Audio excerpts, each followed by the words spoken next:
नागपुर के कई इलाकों में बढ़ती सेंधमारे की वारदातों ने पूरे शहर पुलिस की नींद उड़ा रखी है, लेकिन कई मामले ऐसे भी हैं जिनमें पुलिस की कार्रवाई पर ही सवालिया निशान खड़े हो गए हैं। नंदनवन पुलिस स्टेशन के अंतर्गत सेंधमारे के इस मामले में फिरियादी ही खुद पुलिस की कार्रवाई पर सवाल उठा रहे हैं। तो नागपुर के देशपांडे लेआउट इलाके में लगातार सेंधमारे की घटनाएं सामने आ रही हैं। इसी बीच 28 फरवरी को कुंभ स्नान करने गए राकेश रामचंद्र पांडे के आवास पर कुख्यात अपराधी द्वारा करीब 5 लाख के माल पर हाथ साफ करने का मामला सामने आया है।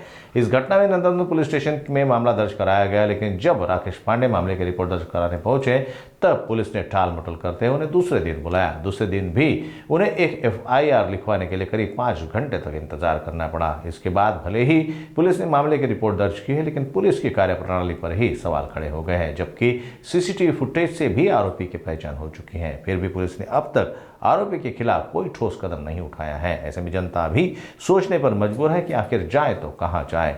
नंदनवन में पुलिस ने सफाई देते हुए जल्द ही आरोपी को पकड़ने का आश्वासन दिया। वहीं शिकायतकर्ता ने जल्द से जल्द मामले को सुलझाने की अपील की है। मेरे घर पे हम लोग कुंभ गए हुए थे मेले में। तो कुंभ मेले में जाने के बाद हमें पता चला कि यहाँ हमारे घर पे चोरी हुई है 27 तारीख की रात को। और चोर बहुत फेमस है, महलंगे नाम है उसका। उसने हमारे यहाँ से 11 तोला सोना और 31,000 कैश और बच्चों के पिगी बैंक में से 5,000 रुपये चोरी करके गया है। और घर से चप्पल और कोल्ड ड्रिंक भी चोरी करके गया है। और वो चोर हमारे जहाँ पे वीडियो रिकॉर्ड हुआ है, उस चोर हमको दिख रहा है कि सामने वाले के घर पे भी कूद के वान गए आ रहा है। वो बिंदास चोरी के स्टाइल से आता है और उसे पुलिस का कोई खौफ नहीं है। वो कैमरे में बराबर देखता है, उसको कोई डर नहीं है और अकेला चोरी करता है वो। इसके बावजूद हम पुलिस वालों के पास भी गए तो पहले दिन जाने के बाद हमारा एक्सपीरियंस इतना मतलब खराब रहा, उन्होंने हमें वापस भेज दिया। वो PI साहब नहीं थे, बोले अभी हमारा क्या कहते हैं रेड चल रहा है, आप कल आइए रिपोर्ट लिखाने। हम दूसरे दिन गए तो हमें 5 घंटा बैठना पड़ा एक FIR लिखवाने के लिए। और FIR लिखाने के बाद 5 घंटे बाद उन्होंने थोड़ा सा फॉर्मेलिटी किया, 1-2 लोग आए और उसके बाद कोई दिखा नहीं है, ना कोई हमसे मिलने आया, ना फोन आया है।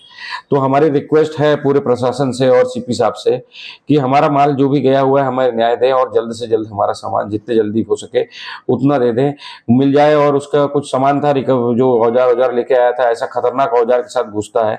हमारी तो अच्छी किस्मत थी कि हम घर पे नहीं थे, नहीं तो ये कोई कांड भी कर सकता, किसी की जान हानि भी हो सकती है।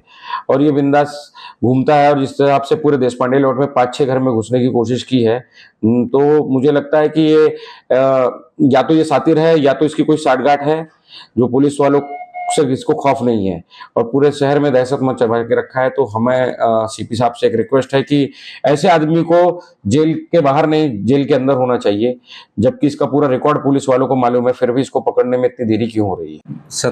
दिनांक 27 जानेवारीच्या रात्री ज्या सलग 2-3 ठिकाणी घरफोड्या झाल्या, त्यापैकी या घरात देखील घरफोडी झालेली होती। परंतु घरातील कुटुंबीय सर्वजण प्रयागराजला गेले होते घर बंद करून। त्या दिवशी ही रात्री घर आरोपीने केलेली आहे। घरातील एकूण रोख रक्कम आणि सोन्याचे दागिने असे मिळून 4,90,000 रुपयांचा माल चोरीला गेलेला आहे। गुन्ह्यातील आरोपीचे CCTV फुटेज आम्हाला प्राप्त झालेले आहेत आणि त्या अनुषंगाने आम्ही त्या आरोपीचा शोध घेऊन त्याने चोरलेला मुद्देमाल रिकवर करण्याचा पुरेपूर प्रयत्न करीत आहोत। सर, आरोपी ने पहले क्या पुराने गुना प्रवृत्ति का है? जब आरोपी ने पहले भी कई घरों को अपना शिकार बनाया है, क्योंकि देशपांडे लेआउट में लगातार ये 4थी-5वीं चोरी बताई जा रही है।